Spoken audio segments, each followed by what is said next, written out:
We running? Great. All right. Welcome to NETIV's study of Rambam's Mishneh Torah. We are in the tractate known as Hilkot Avodat Kokavim V'Kukotehim. It's the laws of idol worship and their statutes. And we're beginning chapter 3 today. Just to do a brief recap, we've studied chapter 1 and 2, which defines some of the modes of idolatry and the study of idolatrous teachings and what Hashem expects from us as righteous people concerning these things. Basically, to sum it all up, we're not supposed to dabble in any form of idolatrous study, worship, bowing down, calling the names of, so on and so forth. There are 51 commandments in the Torah that directly relate to idolatry. 49 of them are negative commandments, things that we don't do. 2 of them are positives, and they directly relate to things that the nation of Israel, the people of Israel, would do in the nation of Israel, in the land. They specifically have to do with tearing down places of idolatrous worship and on a positive note, running out idolatrous peoples from the land. But everything else are negatives, things that we don't do. So, welcome, and I hope everybody can get something positive from this. Our goal is to learn and understand what idolatry is so that we can examine ourselves, and if we find ourselves participating in any of these things, we can stop. That's our goal on a simple. All right. Again, we're starting in chapter 3. This is class number 7, chapter 3. Whoever serves false gods willingly as a conscious act of defiance is liable for karet, means to be cut off. If witnesses who warned him were present, he is punished by being stoned to death. If he served such gods inadvertently, he must bring a fixed sin offering. There are certain sin offerings that a person can bring to Hashem, and it depends on their financial position or their ability to attain such a thing. The highest, one of the most expensive things would be a bull or a ram. Or a goat. Then it goes down to a turtle dove or a pair of turtle doves, and then from there it can go down to a form of fine flour and oil. So it depends on the person's ability to purchase or own such an item. When it concerns inadvertent idolatry, it's a fixed sin offering. The person doesn't have those choices. So there's a fixed korban, in other words, that a person has to bring. There's no option. Halakha 2, that was Halakha 1, this is going to be Halakha 2. The Gentiles established various different services for each particular idol and image. These services do not necessarily resemble each other. For example, Peor is served by defecating before it. Marculus is served by throwing stones at it or clearing stones away from it, which you can imagine. Everybody's throwing stones, they pile up over time, so someone goes and clears them away so more stones could be thrown. It sounds kind of silly, but we are talking about idolatry. All right, similarly, other services were instituted for other idols. One who defecates before Marculus or throws a stone at Peor is free of liability until he serves it according to the accepted modes of service, as implied by Deuteronomy 12:30. Lest one inquire about their gods, saying, "How did these nations serve their gods? I will do the same." And again, that's in reference to Deuteronomy 12, verse 30. For this reason, a court must know the types of worship practiced by Gentiles, because an idolater is stoned to death only when We know that he has worshipped a false god in the mode in which it is traditionally worshipped. Okay. So again, these are concepts that have to do specifically with all peoples. It is forbidden by Hashem for any person in this world to worship idols. It's forbidden. This is not just indicative to Jewish people or non-Jews. Across the board, idolatry is forbidden.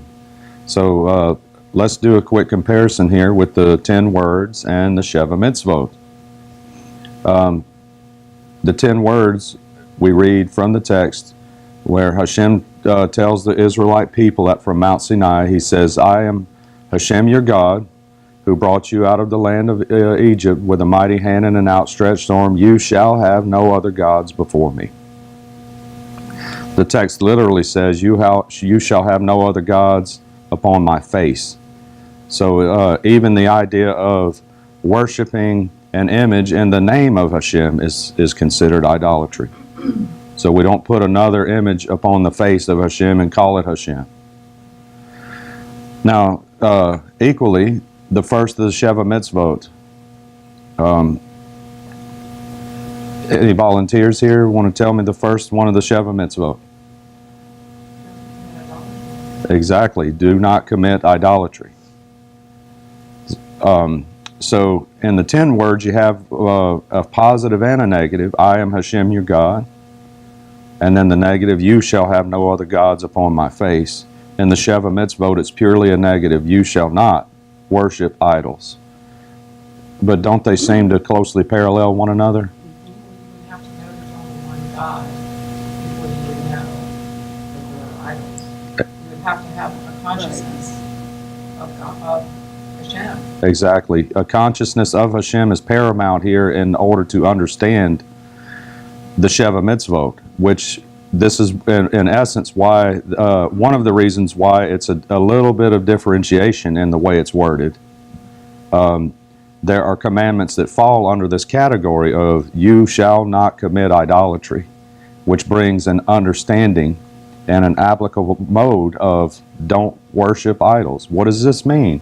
This should spark something in our heart to say, what does this mean, this idolatry? And that is what we are studying now. What is this idolatry? The Jewish person, the native Israelite, would clearly know that Hashem is their God because he brought them out of Egypt with a mighty hand and an outstretched arm. There's a personal connection here that cannot be broken. There's a covenant that cannot be broken. What do we call that? A bris or a brit. Cannot be broken. But there are many non-Jews that do not understand what idolatry is. They don't even know who Hashem is. But yet it is still forbidden by the Creator for such a person to worship idols, because Hashem is the Creator of all humans. There is no subhuman race. There's no division here on who came from aliens and who came from Hashem. Some of us didn't come from primordial soup, and some of us came from heavenly creation. We're all the same creation under the hand of Hashem. So therefore it is improper for any human being to worship an idol.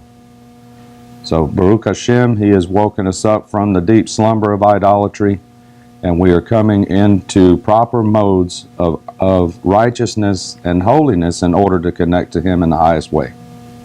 The highest way possible for us. So everyone has a different role in the world. You know, some of our roles cross over, but some of our roles are individual roles. Okay. We'll touch on a little bit of commentary on those two halachot before we move into halakha 3. So the text that says, whoever serves false gods willingly, for example, if he is forced to worship false gods by another person, he is not held responsible for this act. It is nevertheless forbidden to consent to such pressure. One is obligated to sacrifice one's life rather than consent to such worship. And the reference to that is Hilkot Yesodei HaTorah 5 verses 2 and 4. Okay, so the reasoning behind this, and one of the reasonings behind this, if he's forced to worship false gods by another person, he's not held responsible. It is nevertheless forbidden to consent to such pressure. This is kind of tough, right? We're not. It's not. They're not held responsible if they're forced, but it's nevertheless forbidden. So if you have someone forcing you to do it under the penalty of death, if you give in out of weakness, you're not necessarily responsible for that weakness. But at the same time, it's still idolatry. You see, even though it's forced, the person is still committing idolatry, which brings across what we call a Chilul Hashem, a desecration of His name. So whether it's forced or inadvertent or whatever the case, it's still idolatry. What we're dealing with here is whether the person is held responsible for the act or not. It's still idolatry, though. And Responsible as far as the judgment of the death penalty, or so they're held responsible by God, obviously. well, what it's saying here is the context is whoever serves false gods willingly. So Yeah. the responsibility is released from the person as if he is willingly desecrating Hashem by committing idolatry with specific purpose. So this person that's forced is not doing this because they want to do it. Right, that's the person I'm talking about. Right. So as far as responsibility goes, yeah, I don't see where we're going to be judged with stones. Yeah. Okay. Stoning. Right, but the ultimate test of strength here is that the person himself should refuse to do the idol worship and receive the death from the person that's forcing them. That's the best way. It's better for him to lay down his life than to worship idols, in other words. As a matter of fact, it says one is obligated to sacrifice one's life rather than consent to such worship. An obligation. So this is how big idolatry is. There's only a few things in the Torah that are this severe, and idolatry is the highest one. Okay, so we go into as a conscious act of defiance. Welcome.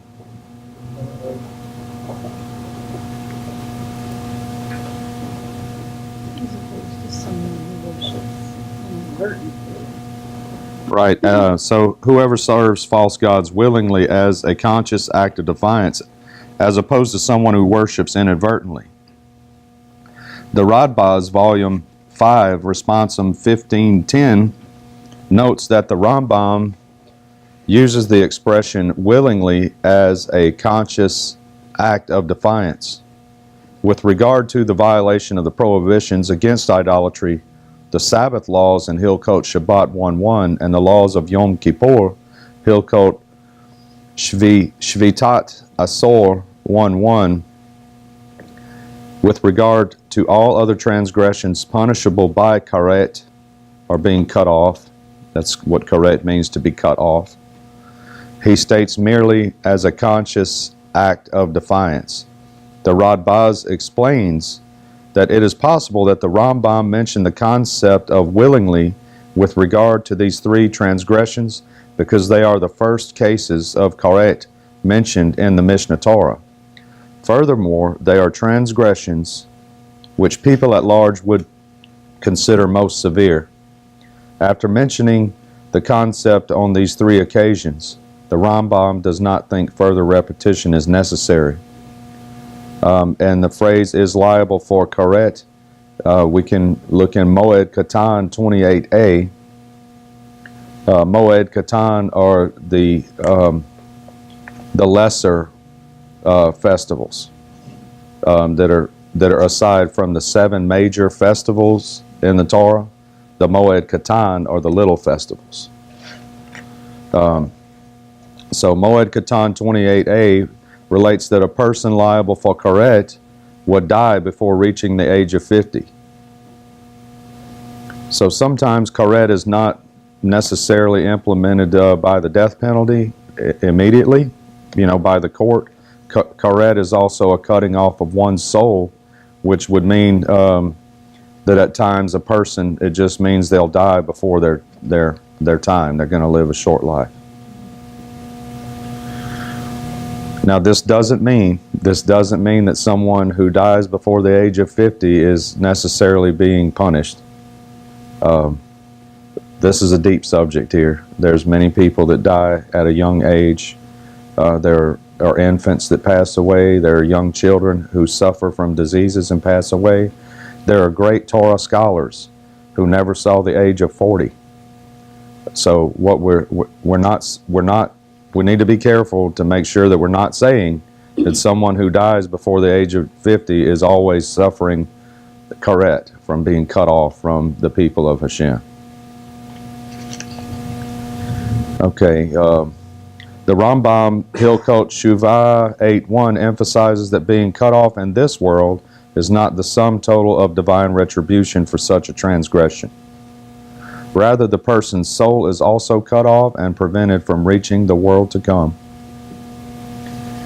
If the witnesses who warned him, it says see Hilkot Sanhedrin 12:1-2, if the witnesses who warned him were present when he committed the offense and later testified in court, he is punished by being stoned to death, as mentioned above in chapter 2, halakha 6, which we studied in our last class, chapter 2, halakha 6. If he served such gods inadvertently. Okay,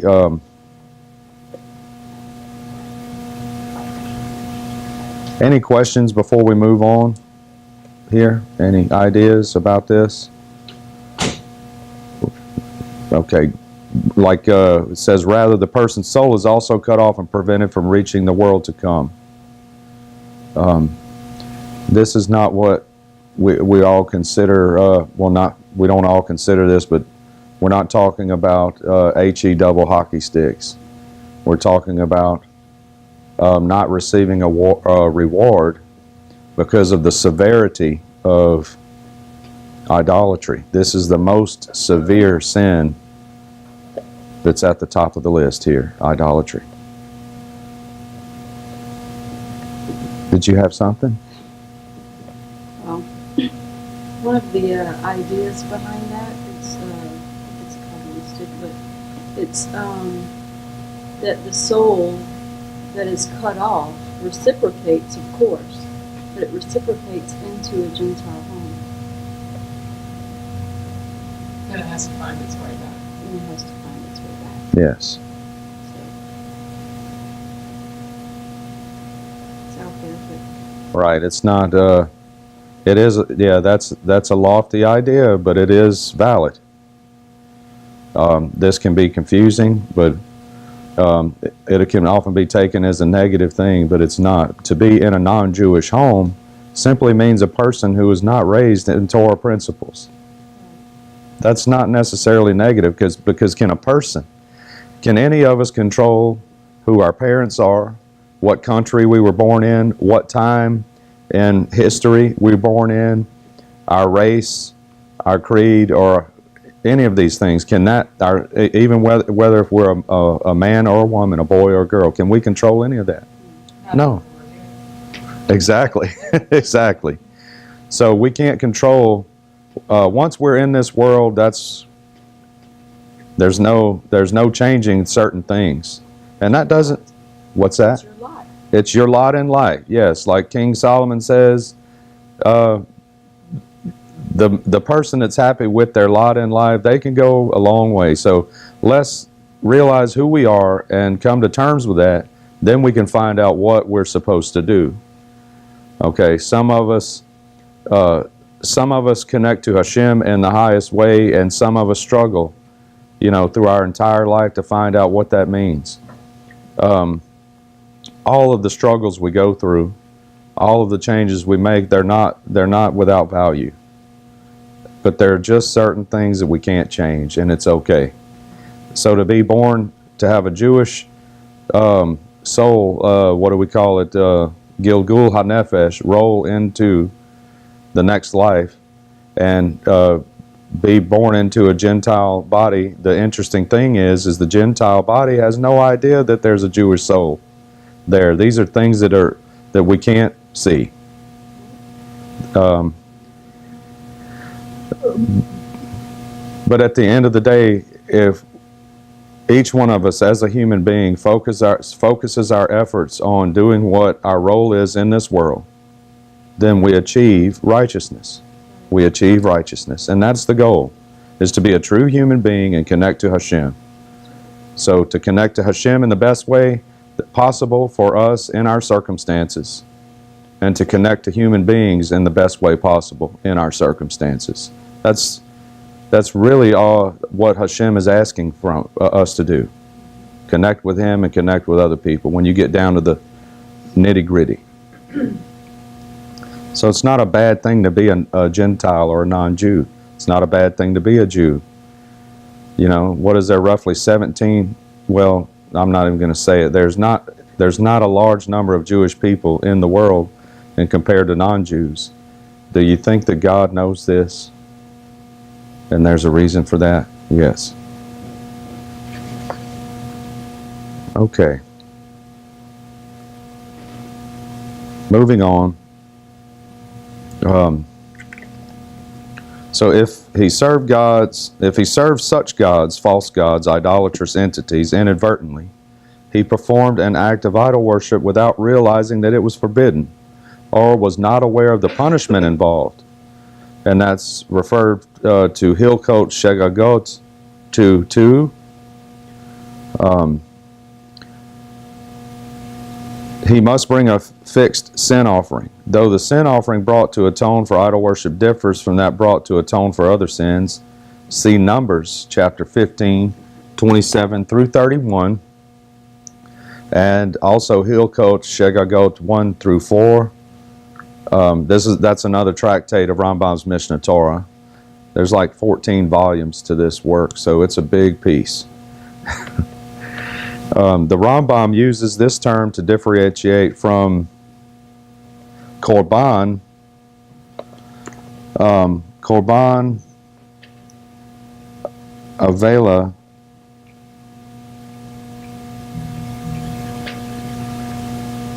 Or let me just go here. The Rambam uses this term to differentiate it from a guilt offering, which differs depending on the financial status of the person bringing it. Okay. So we talked a little bit about that a few minutes ago, the differences here, and the Rambam is stating these two types of things. There's this korban, or this offering, that's fixed versus the one that is a guilt offering, which differs depending on the financial status, which would determine between like a bull or a ram or a goat or a pair of turtle doves or some fine flour with some olive oil or such. This is someone who would have been forced or did it inadvertently. Yes. Sin offering. Right. Yes. Yes. And it's a fixed sin offering. Sin offering. Korban, right? Yeah, it's a korban is a slaughter offering. The book of Leviticus, chapter 1 through 8, chapters 1 through 8 go into great detail about all these offerings. But the explanation of these two is pointed out in Numbers 15, verses 27 through 31. The difference between this type of fixed sin offering and a guilt offering. So that you have the fixed sin offering, which is a type of korban or slaughter offering that requires a specific type of korban slaughter offering, where you have the guilt offering over here, which is also a korban or slaughter offering, but it can differ depending on the financial status of the person.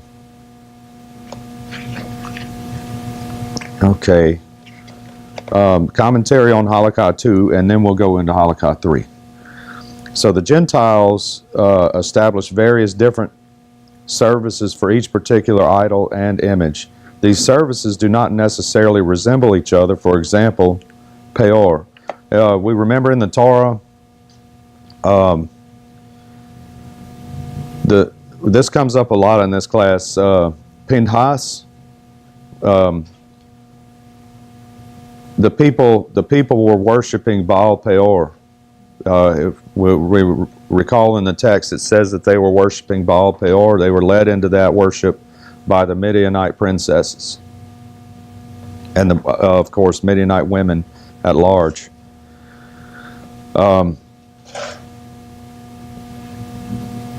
This is what there's examples here of what's going on. For example, Peor, and it says, see Numbers chapter 25, which describes the Jews' worship of this image.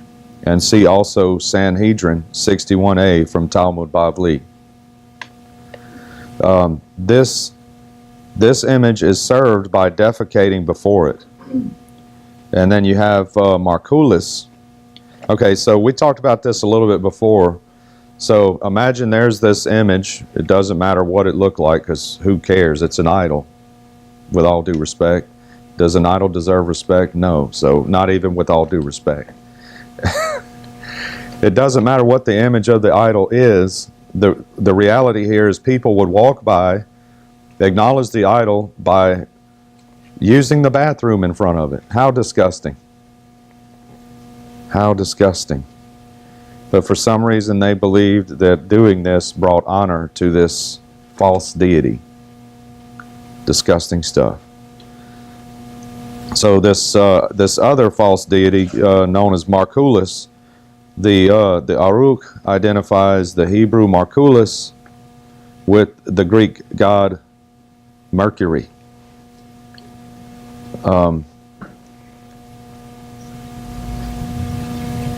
This is going to make sense here. This is going to make more sense when we read here about what the service of Marculus was. Everybody knows for the most part that the Greeks worshipped this false god Mercury as the god of war. So he notes that the form used to represent the deity and its manner of service resemble that found in Roman and Greek sources. See Tosafot, Sanhedrin 64a for a different interpretation. Tosafot is a commentary on the Mishneh.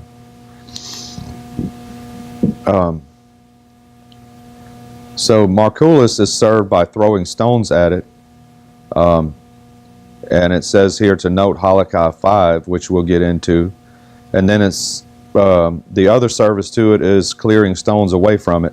Clearing away these stones leaves more room for others to throw. Hence, such an act is also considered to be service of the deity, and that's referring to Talmud Bavli, Tractate Sanhedrin 64a. Similarly, other services were instituted for other idols. One who defecates before Marculus or throws a stone at Peor is free of liability.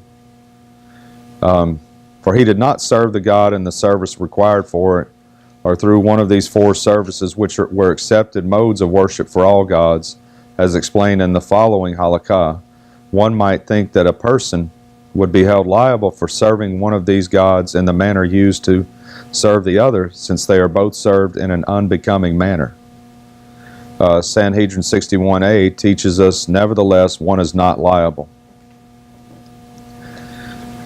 until he serves it according to the accepted mode of service, as implied by Deuteronomy 12:30, which says, lest one inquire about their gods, saying, how did these nations serve their gods, and I will do the same. The Torah inclusion of such a question implies that this knowledge is significant. A person who does not worship an idol in the accepted mode of service is not liable. And again, that's a reference to Tractate Sanhedrin. For this reason, a court must know the types of worship practiced by Gentiles. What court? What court? The Great Sanhedrin, the Lesser Sanhedrin, even the courts established in the righteous non-Jewish nations, which is the seventh commandment of the Sheva Mitzvot, to establish courts of justice, to enforce the previous 6 negative commandments, which we're dealing with number 1 of those 6 negative commandments. You shall not worship idols. Okay. So these courts, again, the great Sanhedrin of the 71, then you have the lesser Sanhedrins, the 23 judges that would stand in the gates of the Levitical cities. Then outside of the land of Israel, you have the nations of righteous non-Jews who are ruled by courts to enforce the 7 or the 6 negatives of the Sheva Mitzvot. And of course, all of 3 of these types of courts fall under the direct supervision of Hashem, and they all work according to the Torah. So that's the connector, is the sovereignty of Hashem, and the ruling from the Torah is what makes these courts viable. If we want to read more about the courts from the Torah, you can go to Exodus 18 and Deuteronomy 17. They're very explicit concerning the court system.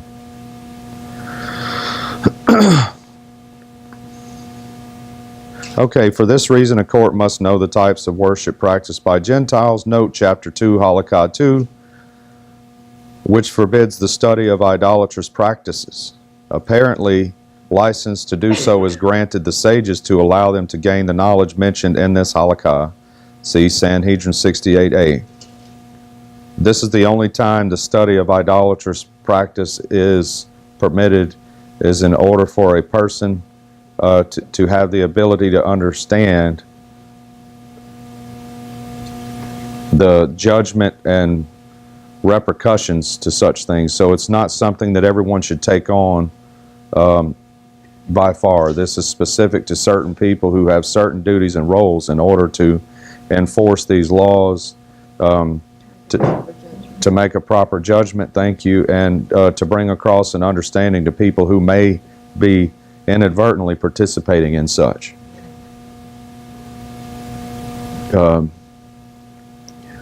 Okay. So because an idolater is stoned to death only when we know that he has worshipped a false god in the mode in which it is traditionally worshipped. Thus, were the court not cognizant of the different modes of idol worship, they could not administer the appropriate punishment. So, for example, the person throwing the rock at Peor, you know, if the judges didn't know what the accepted mode of worship is for Peor, they wouldn't know whether the person throwing the rock is doing that mode of worship or not. Therefore, they wouldn't be able to make a proper judgment. Okay, Halakha 3.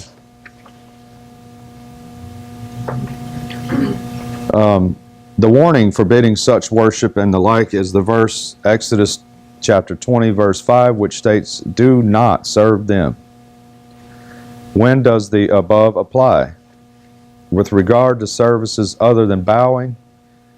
Now, these modes here that we're about to read, this is across the board for any type of idol.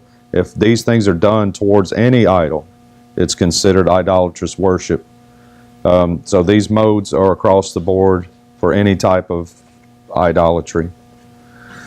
So it's not like the throwing the rock at Peor and defecating in front of Marculus. This involves all idols.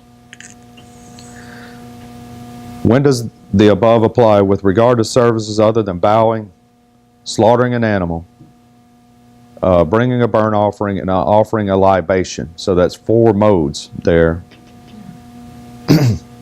A person who performs one of these 4 services to any one of the types of false gods is liable, even though this is not its accepted mode of service. So even though it may not be typically done in the typical practice of idolatry towards a certain idol, Hashem says that these 4 services cannot be done in front of any idol, because these are services that Hashem requires from us when we worship Him. So by doing this in front of an idol, we are, again, this idea of Chilul Hashem, we're desecrating His name if we participate in these things with any other entity other than Him. Wow. How is this exemplified? A person who offers a libation to Peor or slaughters an animal to Marculus is liable, as implied by Exodus 22:19. Whoever slaughters an animal to any deity other than Hashem alone must be condemned to death. Liability for performing the other services can be derived as follows. Slaughter was included in the general category of services forbidden to be performed to false gods. Why was it mentioned explicitly? To teach the following. Slaughter is distinct as one of the services of Hashem, and one who slaughters to false gods is liable to be executed by stoning.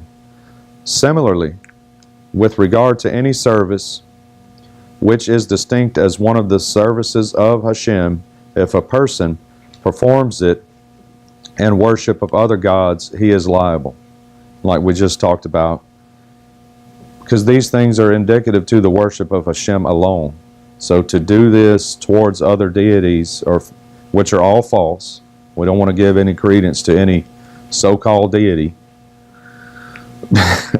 There's only one. Hashem Elokeinu Hashem Echad.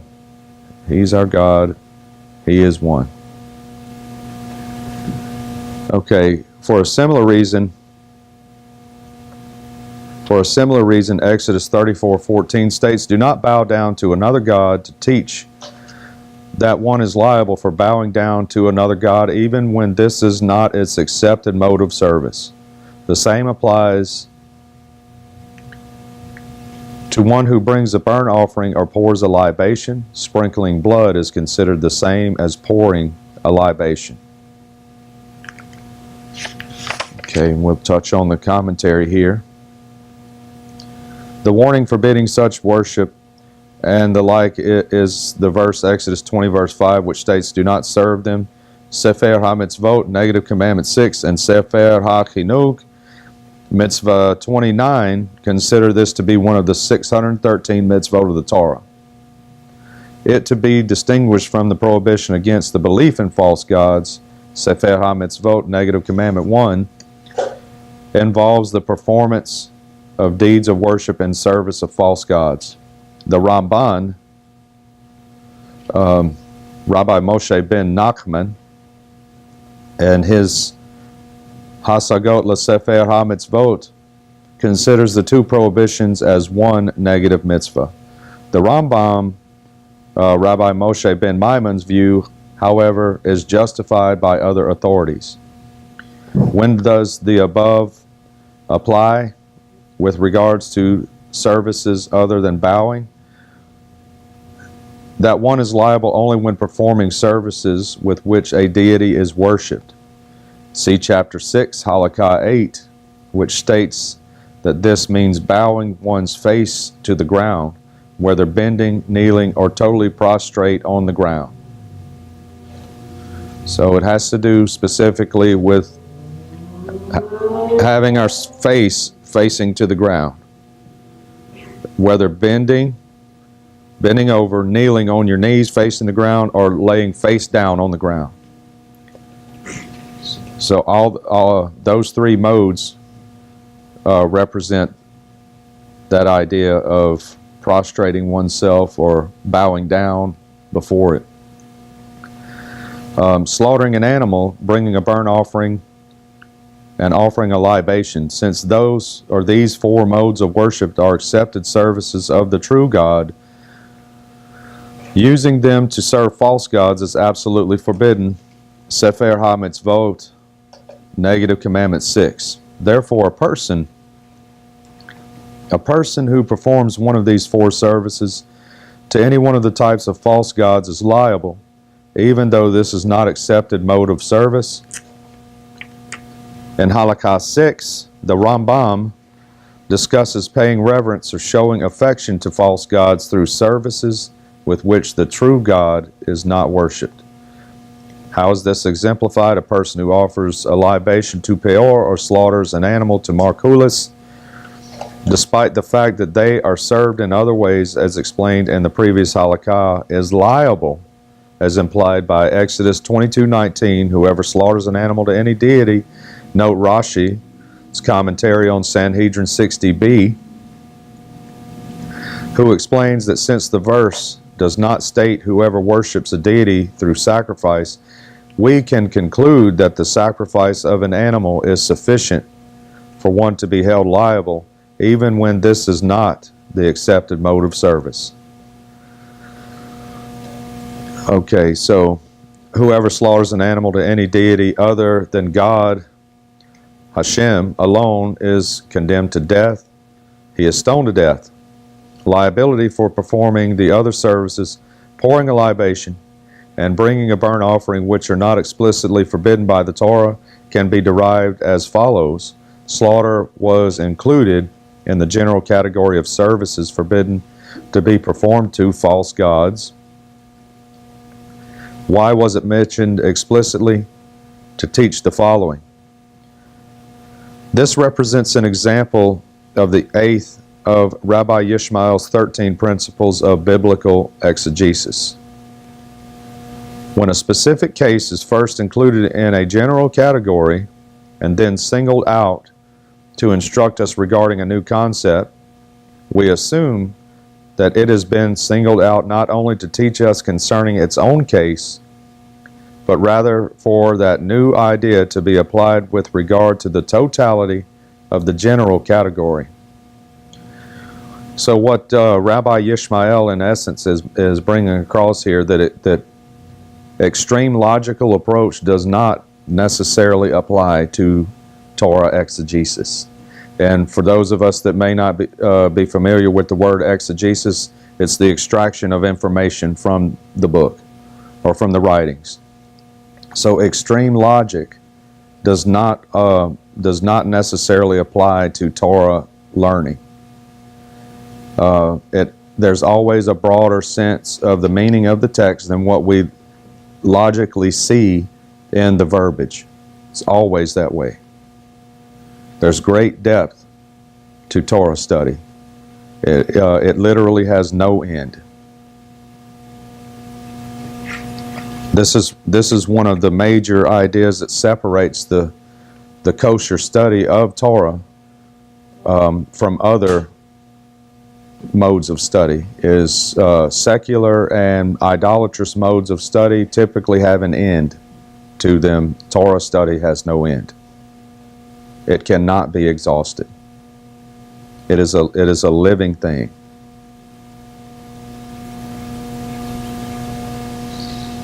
Slaughter is distinct as one of the services of Hashem. For example, it is a particular case included in a general category, and one who slaughters the false gods is liable to be executed by stoning. This is the new concept for which the Torah singled out the service to teach us. Following the above rule, we conclude, similarly with regard to any service which is distinct as one of the services of Hashem, if a person performs it in worship of other gods, being false gods, he is liable for execution. For a similar reason, Exodus 34:14 states, "Do not bow down to another god." Again, referring to false gods, because there's only one true God. HaKadosh Baruch Hu, the Holy One, blessed be He. Sefer HaMitzvot, negative commandment 5, and Sefer HaChinuk, mitzvah 28, consider this to be one of the 613 mitzvot of the Torah. This prohibition also includes performing the other three services mentioned above. In this instance as well, the Rambam, Rabbi Moshe ben Nachman, Hasagot LaSefer HaMitzvot, considers this prohibition to be included within the first negative mitzvah, the prohibition against believing in false gods. The Rambam, Rabbi Moshe ben Maimon's view, however, is justified by other authorities to teach us this, that one is liable for bowing down to another god even when this is not its accepted mode of service. Bowing down is not considered to be one of the temple services. Hence, it, as opposed to bringing a burnt offering or pouring a libation, cannot be derived from the prohibition against sacrificing and requires a unique verse of its own. The same applies to one who brings a burnt offering, be it an animal, incense, or any other substance. So anything offered up by fire, anything, any substance brought by fire to a false deity is considered idolatry. Or pours a libation, sprinkling blood before an idol or on its altar is considered the same as pouring a libation and is forbidden, even if this is not the accepted mode of service. Tractate Sanhedrin equates sprinkling blood with offering a libation based on Psalm 16:4, do not pour their libations of blood. Okay, excuse me.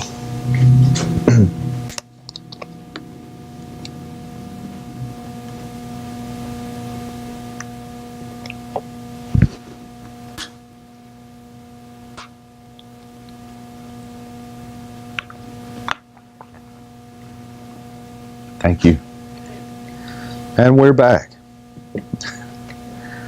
Okay, and we're going to wrap it up with Halakha 4.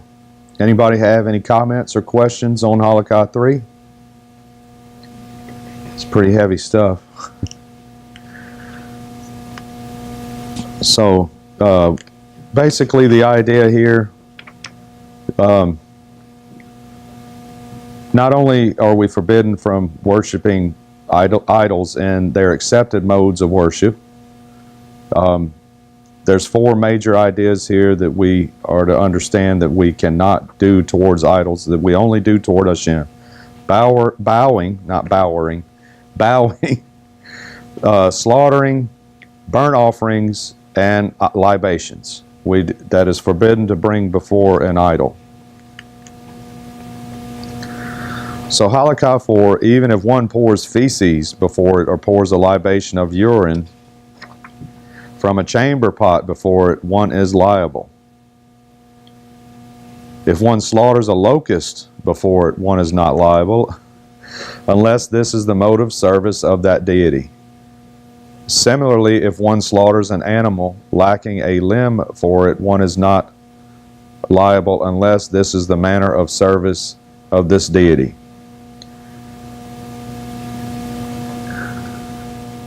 The following rules apply when a false god is worshipped by beating with a staff before it.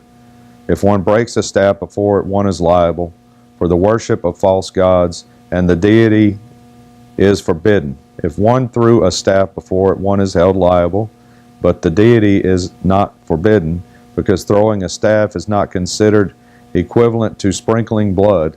The staff remains as it was, while the blood spatters in different directions. A person who accepts any one of the various false gods as a deity is liable for execution by stoning. Even one who lifted up a brick and said, "You are my God," or the like, is liable, even if he retracted his statements in the midst of speaking and said, "This is not my God." His retraction is not significant, and he should be stoned to death. Wow. We're definitely going to look at the commentary on this. Yes. Staffs. Yeah, what are we talking about here, right? What's going on? Which is kind of nice that we don't know what that is, because, you know, but at least when we're done today, we'll know better than chunking a staff at an idol. Just on a brief, chunking anything at an idol, let's just don't do it. Turn away. Turn away.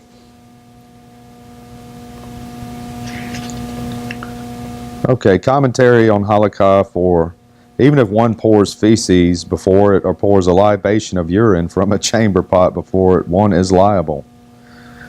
These are considered as libations, and you can study this further in Avodah Zarah, page 50b from Talmud Bavli.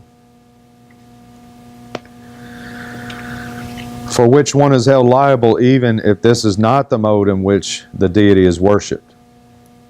Because it's even as filthy and nasty as that is, a chamber pot, it's still pouring a libation. If one slaughters a locust before it, one is not liable. What is this? Yeah, what is... Yeah. This can seem a little silly, but it's here for a reason. I'm wondering if someone actually did something like that, and so that's why they were putting it in. That's a good assessment. Typically, these things are brought up because people will do these things. It's that way throughout the Torah. One might read... Well, I can't do an animal, but I can do a liquor. Right. It says you're not liable if you do Right, and No, it's... so that's what I'm saying, so is that their way of getting around things? I mean, that, I don't know. Right, but the commentary here is going to clarify this for us. Baruch Hashem, this is this kind of stuff includes other creatures as well, but it doesn't go into the depth of it. But it says that one is not liable simply for there is no concept of ritual slaughter with regard to locusts. So like Jonathan was pointing out, What are you going to do, sharpen a needle?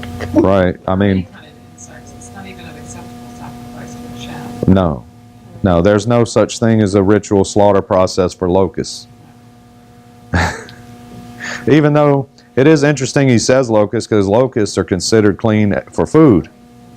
Okay, but there's no such thing as a mode of sacrifice, or there's no locust korban. So Doesn't that. fall in that fourth category. Yeah, there's no korban or shechita for a locust. You gather them, that's right. They're gathered. They're not slaughtered.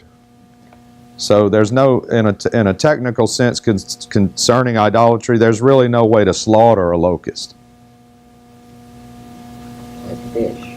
Yeah, you don't, right, and that's what I was referring to. There are other things, there are other creatures that are gathered versus slaughtered, that the Torah talks about, but that's a sidetrack there that's appropriate, but we're gonna forego it at this time. The Or Sameach holds one liable when one sacrifices a locust on an altar before a false deity, unless this is the mode of service of that deity, in which instance one would be held liable based on the principles stated in Halakha 2.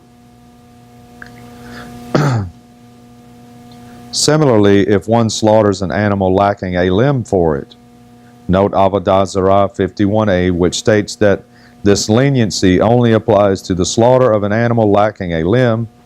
In contrast, one is held liable for the slaughter of an animal with a disqualifying physical blemish. That last sentence. In contrast, one is held liable for the slaughter of an animal with a disqualifying physical blemish. Just a missing limb. Yes, just the missing limb. So if it's missing a leg, then You're not you're held not liable. liable, but if it's gouged an eye, then you're held liable. Right, which in essence, Might be a missing limb. Might be missing. Would that be considered missing a limb? If they had a gouged eye? Offerings are supposed to be without blemish. Right, but this seems to be splitting it out into yet another category. yes, concerning idolatry. Right. This is, Well, that was that was like an odd question. well, there are definitions of what a limb is, whether a gouged out eye, maybe if the eye is missing, it could be considered that, but a blind eye would be more like a defect. So what in essence, to some degree, we can look at this like a person that has the intention of bringing a slaughter offering to an idol and is trying to subvert the severity of it. He may be inclined to take an animal that is not blemished and then blemish it on purpose in order to not be held liable. But what the teaching here is telling us, if one blemishes an animal or tries to offer one blemished, that blemish is the only thing that separates it from being an animal that can be offered to Hashem. He's held liable because it's just that blemish that's keeping it from being holy enough to be offered as a korban to Hashem. Now, this does not propagate that one should go out to his pasture, cut the limb off of his animal, and then go offer the rest of the living animal to... Well, then you're transgressing the Sheva mitzvah. Exactly. Then you're transgressing the Sheva mitzvah 6, leading up to the idea of do not eat a limb torn from a living animal. Whew, this is some heavy stuff here. It's very complicated. Yes, and that's the... It doesn't leave anything, no gray areas. They're all covered.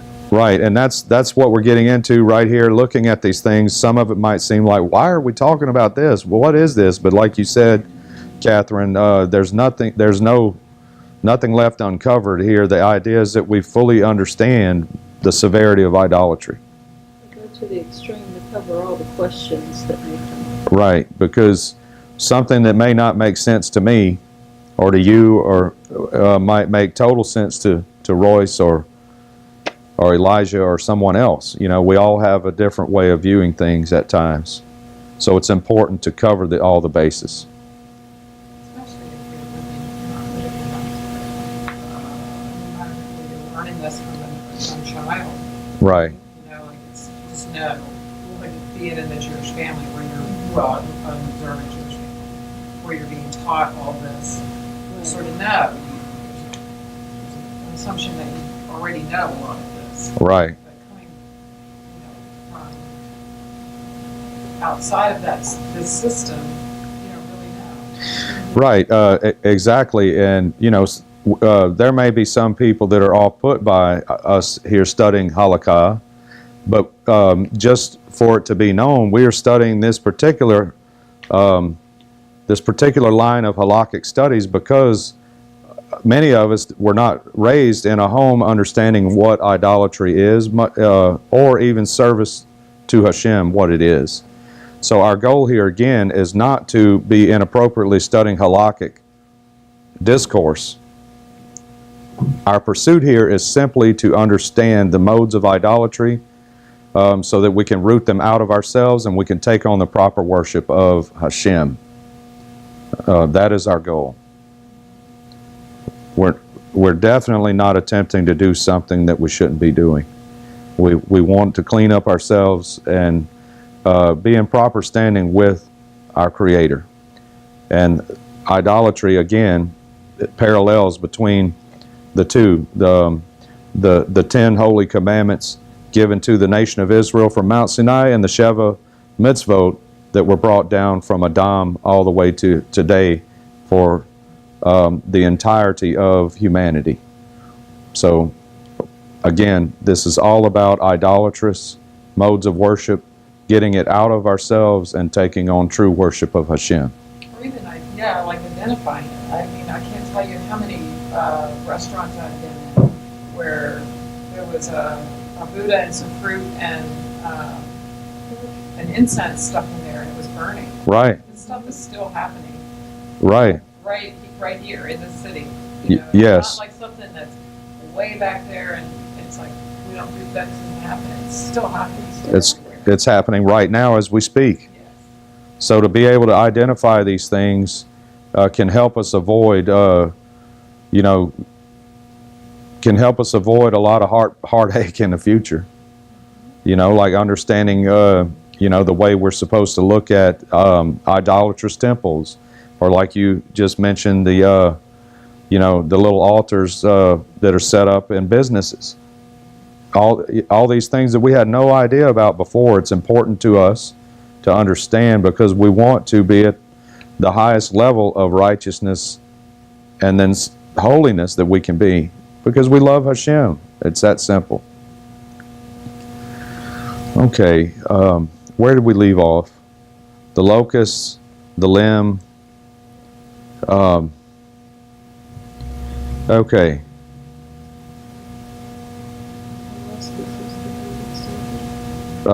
Yeah, one is not liable. So when it says similarly, if one slaughters an animal lacking a limb for it, one is not liable, because even the Gentiles do not offer sacrifices of such animals. The Ravad holds one liable even for the slaughter of such an animal or of a locust, explaining that although the Rambam's decision reflects certain opinions mentioned in the Talmud, the final decision is that one is held liable. Okay, so the Ravad's gloss on Mishneh Torah here, even though the Rambam is not suggesting something that's false, there is a more severe outlook on it from the Talmudic sages, and that is that one who does these things is held liable. Talking about the locust and the animal without the limb and such. So he explains that such forms of slaughter are much closer to the concept of the slaughter for sacrifice than the offering of feces or urine are to the service of libation. Unless this manner of service of this deity as explained above.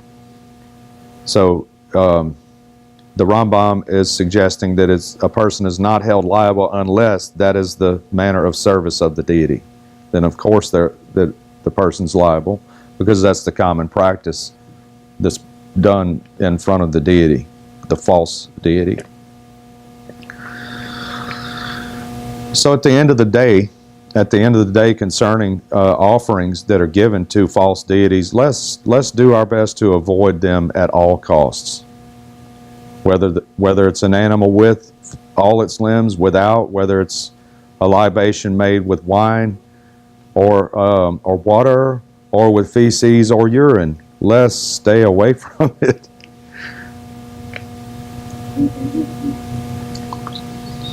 Okay. The following rules apply when a false god is worshipped by beating with a staff. Note the Ravad, who emphasizes that the following rules apply although the service of this deity does not involve breaking or throwing a staff. So apparently there's some type of idolatrous worship which involves beating an idol with a stick or a staff.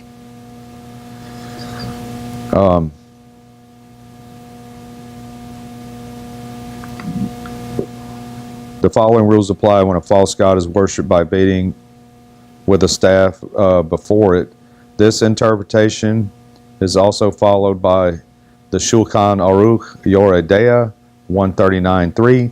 If one breaks a staff before it, since this activity resembles the slaughter of an animal, okay, so one is liable for the worship of false gods. So for some reason, breaking a staff before an idol resembles the slaughter of an animal. So if one does this, breaking the staff, they are liable for the worship of false gods. To justify the seeming difficulty in the Rambam's decisions mentioned by the Ravad, see above, the Lechem Mishneh explains that since staffs figure in the worship of this deity, an act that resembles slaughter that is performed with a staff is significant. In contrast, animals lacking limbs and locusts are never used in the service of such deities, hence their slaughter is of no consequence. Note, however, the Ramah, who explains that one is liable only when the deity is worshipped by breaking the stick.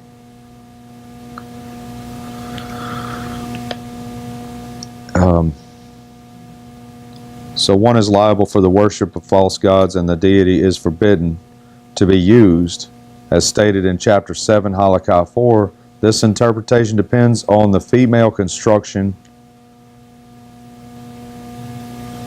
of the word Nesorat. Other authorities quote the word in a masculine form and interpret it, Nesorot. Other authorities quote the word in a masculine form and interpret it as a reference to the staff, since it was used in the worship of a false god is forbidden, as stated in chapter 7, halakha 2. If one threw a staff before it, since this activity resembles pouring a libation before an idol, one is held liable. But the deity or staff is not forbidden. This decision makes the Rambam's line of reasoning difficult to follow.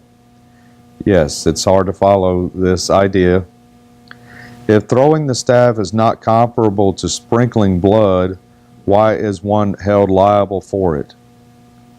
Accordingly, some commentaries have explained that this decision applies only when the deity is worshipped by throwing staffs.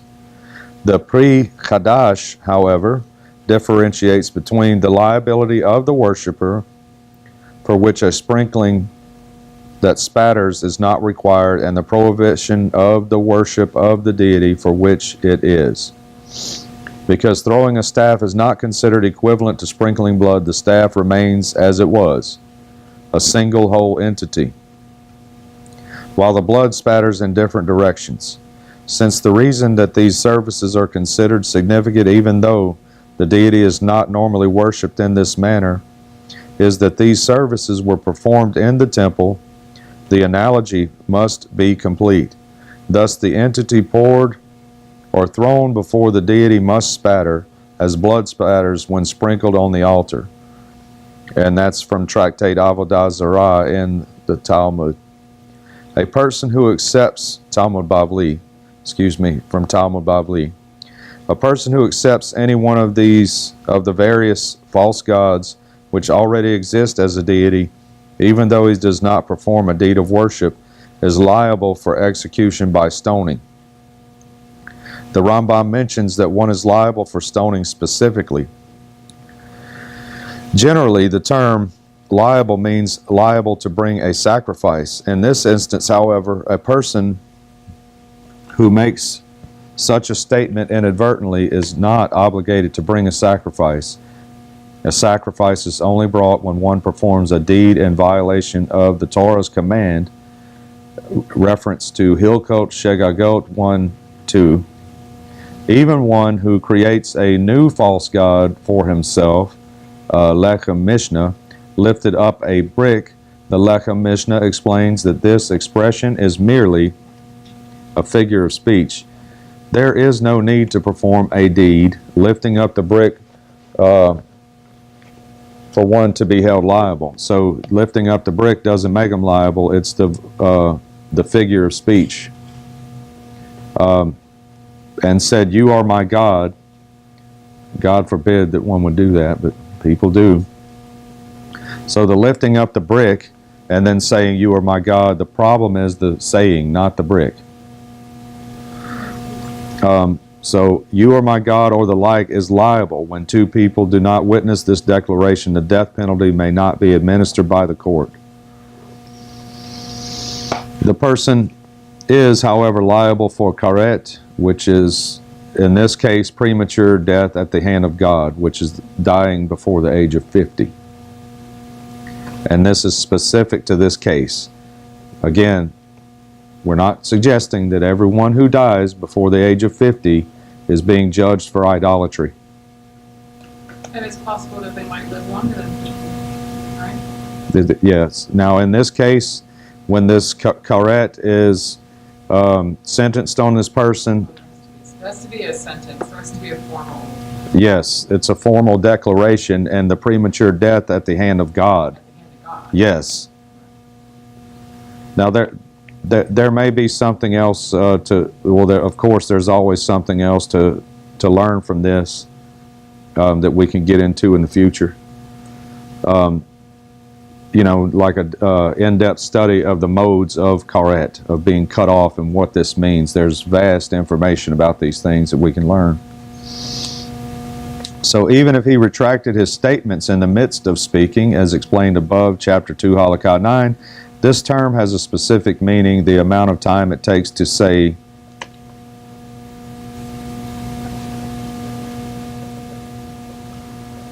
there's a specific phrase here that I can't read, I apologize, but there's a 3-word phrase here that's said in the Hebrew, and it has to do with an amount of time that this phrase can be announced, that makes a person liable for speaking these other statements.